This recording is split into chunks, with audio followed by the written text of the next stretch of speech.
বেগুনে খালি ব্যবসা করছে, কাঁচা মনে করে হালাই আনো, খালি এক যে ব্যবসা করছে আর কাঁচা হালাইছে।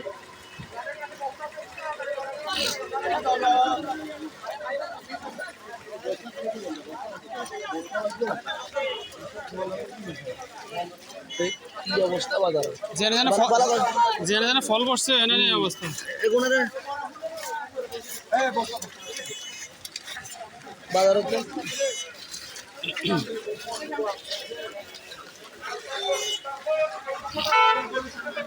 এই ময়লা কিন্তু ভিডিও করে রাখা, এবার তুমি নেক্সট টাইম ময়লা ফেলালে খবর আছে। আর ফালাইছো না এটা, আমরা চিন্তা করেন না কিছু চেষ্টা করছি, কোনো কদিন ময়লা একটা ফালানো ফল বসে ফল তো বাজারে ময়লা ফেলাবে লোক পর্যন্ত, যেগুলো তাহলে কি কাজ করতে